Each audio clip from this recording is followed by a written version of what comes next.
देखिए पाठ नंबर 12 के अंदर भाग नंबर 14 है विद्युत धारा का तापीय प्रभाव,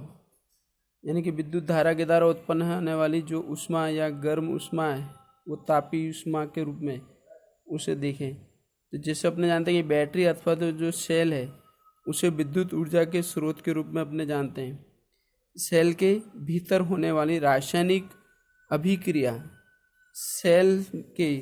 दो टर्मिनल यानी कि प्लस माइनस के बीच विद्युत विभव अंतर उत्पन्न करती है, जो बैटरी से संयोजित किसी भी प्रतिरोधक अथवा तो उस प्रतिरोधों के किसी भी निकाय में विद्युत धारा के प्रवाहित करने के लिए इलेक्ट्रॉन में गति स्थगित करता है और बनाता है। विद्युत धारा बनाए रखने के में जो खर्च हुई स्रोत की ऊर्जा है उसका कुछ भाग उपयोगी कार्य करने में खर्च हो जाता है, जैसे कि पंखे की पंखुड़ियों को घुमाने के लिए खर्च होने वाली ऊर्जा। स्रोत की ऊर्जा का शेष भाग उस ऊष्मा के रूप में उत्पन्न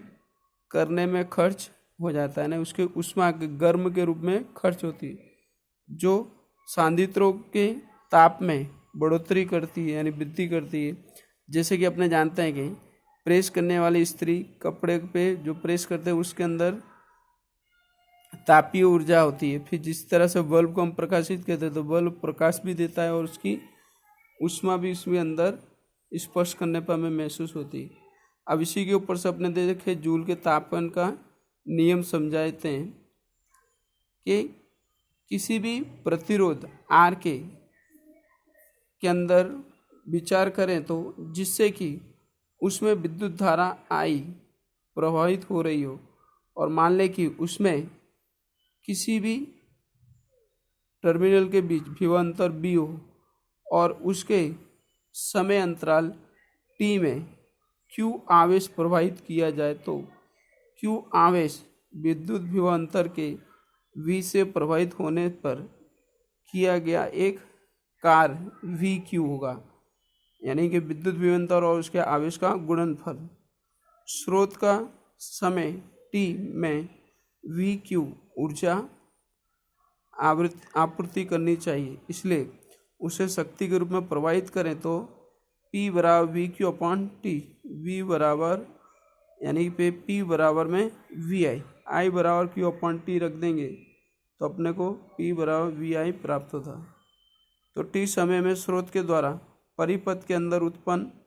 की गई ऊर्जा जो है P गुणा का टी के स्वरूप में है, जो बी आई टी के बराबर होती है। अब यह स्रोत द्वारा खर्च की गई जाने वाली इस ऊर्जा का ऊष्मा ऊर्जा के रूप में प्रतिरोध में क्षयित हो जाती है यानी खर्च हो जाती है। इस प्रकार के किसी भी स्थायी ऊर्जा विद्युत धारा आई के द्वारा समय टी में उत्पन्न होने वाली ऊष्मा ऊर्जा, तो ऊष्मा ऊर्जा को अपने एच से दर्शाएं तो एच बराबर वी आई टी नंबर 1 समीकरण। ओम के नियम के अनुसार अपने जानते हैं कि वी बराबर आई आर होता है,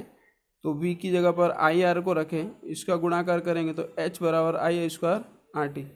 इस सूत्र को या इस समीकरण को अपने जूल का तापमान का नियम कहते हैं।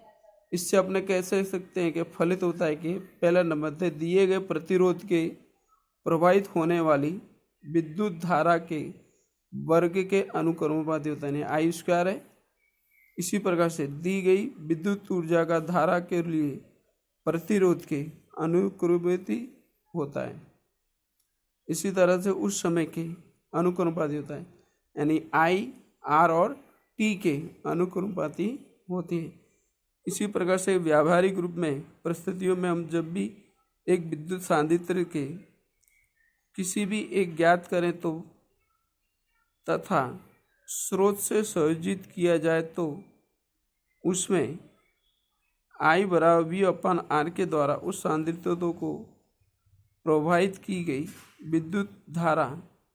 परिकलित करने के लिए सूत्र एच बराबर आई स्क्वायर आर टी का उपयोग करते हैं।